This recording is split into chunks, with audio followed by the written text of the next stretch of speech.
Sir आपने बाढ़ प्रभावित क्षेत्र का दौरा किया है, किस तरह की स्थिति वहाँ पे है सर, क्या कहेंगे?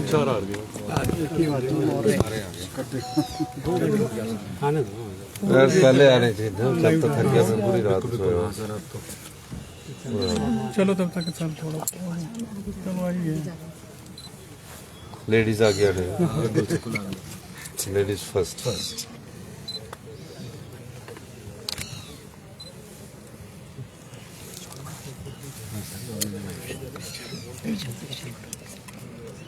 डाल चुका हूँ। चलो इनसे ले लेंगे। हाँ कोई नहीं सर, लगा देंगे बीच में, लगा देंगे बीच में। और क्या होना यार, कुछ होना नहीं सर को।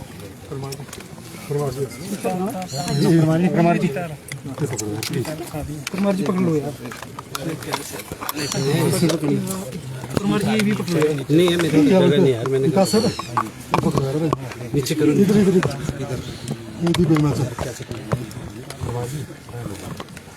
आगे भी सर। आप तो इधर से आ जाओ 20 से, आपको पूरा रिकॉर्ड आ जाएगा। हाँ आपको 20 से आप पकड़ लेंगे।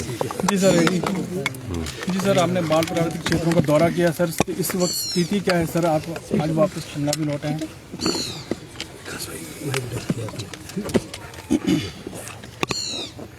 देखो पिछले 3 दिन से मैं कुल्लू था, जो कि हमारा सबसे अधिक बाढ़ प्रभावित एरिया था। वैसे तो हिमाचल प्रदेश के सभी जिले अत्यधिक प्रभावित हुए हैं बारिश से, और संपत्ति और संपदा का बहुत ज़्यादा नुकसान हुआ है। 3 दिन से कुल्लू रहने के बावजूद हमने वहाँ 48 घंटे के भीतर बिजली उपलब्ध करवा दी, पानी उपलब्ध करवा दिया, और मनाली तक मोबाइल कनेक्टिविटी उपलब्ध करवा दी। ये सब टेम्परेरी तौर पर उपलब्ध करवाई गई है, और 70,000 पर्यटकों में से 60,000 पर्यटक आज सुबह 9 बजे तक उनको अपने गंतव्य स्थान पर भेज दिया है। जो 10,000 पर्यटक और हैं वो अपनी गाड़ियों के साथ घर ले जाना चाहते हैं।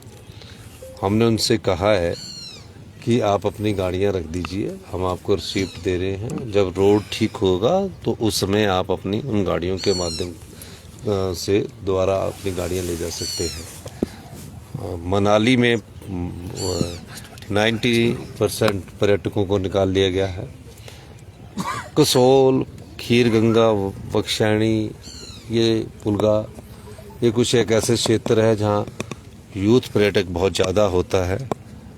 वहाँ भी आज शाम तक टेलीफोन का संपर्क हो जाएगा, मोबाइल का संपर्क हो जाएगा, और वहाँ जो सड़क है वो 500 मीटर पूरी बहेगी है, वो तो अभी बनने में समय लगेगा, लेकिन हम वहाँ से भी पर्यटकों का संपर्क उनके घर वालों से करवा देंगे, जिसमें कुछ विदेशी पर्यटक भी हैं, और वो सब सेफ है। फिर तीर्थन वैली में बड़ी नैरो वैली है, उस वैली में भी कुछ पर्यटक है, उसमें भी हमारी सड़क आज शाम तक पहुँच जाएगी।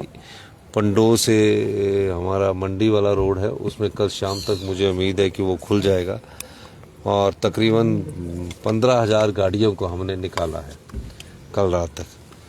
1 वे ट्रैफिक किया गया, और खुशी इस बात की है कि जितना स्पीड अप ये कार्यक्रम हुआ, इससे पहले ऐसा आपने भी देखा होगा, कभी नहीं देखने को मिलता। अगर कभी बहुत ज़्यादा बारिश हो होती थी तो 1 हफ्ते तक आपका बिजली नहीं मिलती थी, पानी की भी दिक्कत रहती थी। ये सब चीज़ों को हमने करवाया है। हमारा सबसे पहला कर्तव्य था कि जो बाढ़ में फंसे हुए 150 लोग थे, नगवाई में थे, आलू ग्राउंड में थे, ये थे, सब लोगों को उनको हमने पहले निकाला। फिर दूसरा जो बाहर के प्रदेशों से जो लोग आए थे, और देश के बाहर से भी कुछ फॉरेनर आए थे, उनको निकालने का दायित्व था। हम ये कह सकते हैं कि 80% जो बाहर के लोग हैं उनको हमने निकाल दिया है।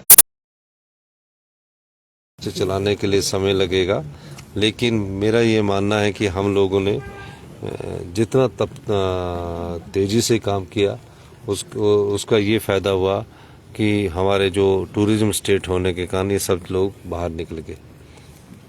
सर कितना नुकसान हुआ है और कितनी डेथ हुई अभी तक सर, पता चल पाया है कोई आंकड़ा है? देखिए 4,000 करोड़ रुपए से ज़्यादा का नुकसान हुआ है और 4,000 करोड़ के बाद अब मैं सचिवालय पहुंचा हूं 4 दिन के बाद। नुकसान का मैं कंप्लीट आंकलन अभी मैं जब प्रेस कॉन्फ्रेंस करूंगा और उस समय बताऊंगा। और जो मृत्यु है वो 27 कन्फर्म्ड है, वो जो बाढ़ से संबंधित है। कुछ मृत्यु हमारे एक्सीडेंट के कारण भी हुई है, गाड़ी गिर गई है, वो बाद में हुई है, बाढ़ के बाद भी हुई है। उस दृष्टिकोण से भी हम उसको देख रहे हैं। और इस तरह मैं कह सकता हूं कि हमारा ये ऑपरेशन जो है जो पूरी सफलता के साथ सभी कर्मचारी, अधिकारियों और मंत्रिमंडल के सहयोगियों और विधायकों के माध्यम से हुआ। सर हिमाचल प्रदेश की पटरी मैं एक और चीज बताना चाहता हूं कि जो चंद्रताल एरिया था, जो बड़ा महत्वपूर्ण एरिया था, और उस महत्वपूर्ण एरिया में जो चंद्रताल था, एयरफोर्स ने एक सॉर्टी की जिसमें 7 लोगों को रेस्क्यू किया गया। पर पायलट ने कहा कि ना वहाँ हेलीपैड है, 4-4, 6-6 फुट बर्फ पड़ी है। आपके पास वीडियो विजुअल आए होंगे। और उन्होंने बोला कि ये हमारी ज़िंदगी के अलावा जो पर्यटक अगर हम रेस्क्यू एयरलिफ्ट करेंगे तो उनको भी खतरा है। और वहाँ लैंडिंग की इनएबिलिटी के कारण ये ना हो सका। फिर मैंने खुद उसका एरियल सर्वे किया। एरियल सर्वे करते हुए मुझे सबसे बड़ी खुशी इस बात की हुई कि हमारे जो रेवेन्यू मिनिस्टर जगत सिंह नेगी है और संजय अवस्थी है, उन्होंने कहा कि हम जाकर निकालते हैं। 2 दिन से वहाँ जेसीबी जा रही थी, जेसीबी थोड़ा काम करती थी, शाम को वापस आ जाते थे। ये बात मैं इसलिए बताना चाहता हूँ जो बड़ी महत्वपूर्ण है। जगत नेगी जी को हमने जैसे ही लोसर में उतारा, वो जेसीबी में 3 जेसीबी में जगत नेगी और संजय अवस्थी 300 लोगों की जान बचाने के लिए -4 डिग्री टेम्परेचर में चल पड़े। रात को, पिछली रात मैं पूरी रात मैं खुद 4 बजे सोया हूँ। 3 बजे 2 बजे मुझे 1:55 पर मुझे उनका फ़ोन आता है सैटेलाइट फ़ोन के माध्यम से कि हम चंद्रताल की गेट पर पहुँच गए हैं।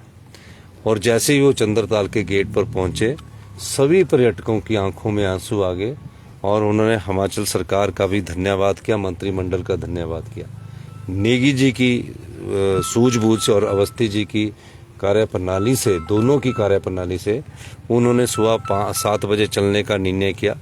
7 बजे जब निर्णय किया तो नेगी जी की गाड़ी थोड़ी स्किट होगी।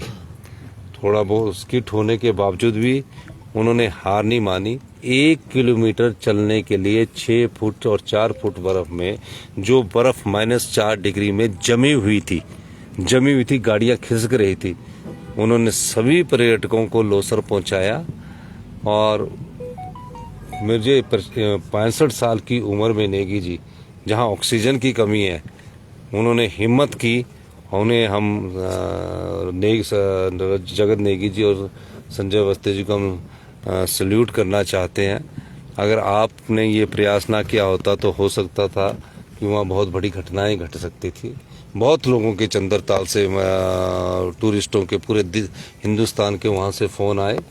कोई पूना से फ़ोन, कोई कर्नाटका से फ़ोन कि चंद्रताल में कब खुलेगा। एक का फ़ोन मुझे रात को 1:30 बजे भी आया। मैं जगत सिंह नेगी जी के फैसले की और संजय अवस्थी जी के फैसले की बहुत सराहना करता हूं कि आज वो 300 लोगों की ज़िंदगी, लगभग 300 लोगों की ज़िंदगी उनके कारण बच गई है। और ये सारा अगर किसी को श्रेय जाता है तो जगत सिंह नेगी जी, संजय अवस्थी और जो वहाँ हमारे एडीसी और जो एसपी थे और जो अधिकारी थे, उनको ये श्रेय जाता है जिन्होंने हमें सैटेलाइट फ़ोन के माध्यम से ये सूचित किया। ये सबसे बड़ा मुश्किल काम था।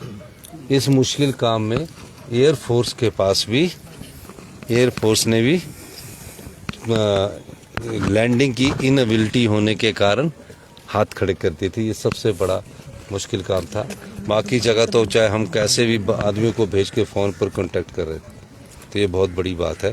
धन्यवाद। केंद्र से सर आर्थिक सहायता की डिमांड कोई मदद मिल पाई है क्या? लोग लाए हैं अभी फिर उसके बाद हमने किन्नौर में बादल फटा, सांगला में बहुत नुकसान हुआ है। और वहाँ से रेस्क्यू करके मैं 9 लोगों को साथ लाया, जिसमें 2 लोग हमारे गुड़गांव के थे और 119 के लोग जिसमें कि 4 विदेशी थे और 40 वेस्ट बंगाल कलकत्ता से आए हुए थे। सभी लोगों को रेस्क्यू करके बसेस के द्वारा अब उनको उनके गंतव्य स्थान पर भेजने का हमने भेजने की तैयारी कर दी, इंतजाम कर दिया है। और एक और चीज़ बताऊं, हमने हर जगह सरकारी तंत्र ने जो बेचारे भूखे थे उनके लिए, जैसे डीसी मंडी कुल्लू है, डीसी मंडी है, डीसी अपना बिलासपुर है, सब जगह उनके खाने का इंतजाम, फल फ्रूट का इंतजाम सरकार की तरफ से किया गया था और हमारा ये प्रयास सफल हुआ है। और 48 घंटे में सब कुछ सुचारू करना ये अपने आप में एक बहुत बड़ा बात है। सर, केंद्र से आर्थिक सहायता की मांग रहेगी और अपने देश के प्रधानमंत्री जी से भी बात हुई है, उन देश के गृह मंत्री जी से भी बात हुई है, देश के रक्षा मंत्री जी से भी बात हुई है मेरी। मैं कुल्लू बैठ के ही मैंने अपना हेड ऑफिस, देश के हमारे सड़क परिवहन मंत्री से बात की, सभी ने हमें आश्वासन दिया कि हम आपको आर्थिक सहायता सभी प्रकार करेगी। इस विपदा की घड़ी में जहां हम आर्थिक बदहाली के दौर से गुजर रहे हैं, हमारे ऊपर 4000 करोड़ से ज़्यादा का नुकसान, हमारी सड़कें टूट गई है, हमारे पानी की पेयजल योजनाएं, आप सब जानते हैं कि नदी और खड्डों के किनारे हमारी पेयजल योजनाएं हैं। सारे हिमाचल प्रदेश में 80% पेयजल योजनाओं को नुकसान पहुंचा है। बिजली का लारजी प्रोजेक्ट को सबसे बड़ा नुकसान पहुंचा है। लोगों की व्यक्तिगत प्रॉपर्टी डूब गई है, लोग कई बेघर हो गए हैं। ऐसी परिस्थिति में इनसे निपटने में अब हमें काफ़ी समय लगेगा, लेकिन अब मेरा ध्यान जो हमारी एप्पल का सीज़न शुरू होने वाला है, सेब बेल्ट का सीज़न शुरू होने वाला है, उसमें है कि हम उन रोडों को किसी न किसी तरह से खुलवा के सुचारू रूप से चल सके। कल ही मैं इस बारे में बैठक करके फटाफट इंस्ट्रक्शन दूंगा, कहीं ऐसा ना हो कि एप्पल हमारा रोड की कनेक्टिविटी के कारण वहीं पड़ा हुआ सड़ ना जाए। इस दृष्टि से भी हम काम कर रहे हैं और मतलब हमें आने वाले समय में इस आपदा की जो नुकसान हुआ है उसको भरपाई के लिए बहुत समय लगेगा। सर, कल जयराम ठाकुर जो है वो नाराजगी जता रहे हैं अपनी और ये कह रहे हैं कि भी जो तेजी होनी चाहिए थी, खास करके उनके इलाके में जो हुई में बड़े स्तर पर। नहीं, थुनाग में भी तेजी हुई है और मैं ये इस समय उनकी इस बात पर टिप्पणी नहीं करना चाहता, ना मैं राजनीति की बात करना चाहता हूँ। विधानसभा का सत्र आएगा तब हम बताएंगे कि आपके समय जब यहाँ हैजा पीलिया फैला था पानी में, अश्विनी खड्ड में, तो कितने लोगों का देहांत हो गया था और कितने दिन में आपने कंट्रोल किया था। हमने तो 48 घंटे में 70,000 के करीब पर्यटक निकाल कर ये दिखा दिया। मनाली और कुल्लू जैसे क्षेत्रों में हमने बिजली टेम्परेरी पहुंचाई है, मोबाइल कनेक्टिविटी पहुंचाकर ये दिखा दिया कि ये सरकार काम करने में विश्वास रखती है, अच्छे शासन में, अच्छे प्रशासन में विश्वास रखती है। बहुत बहुत धन्यवाद।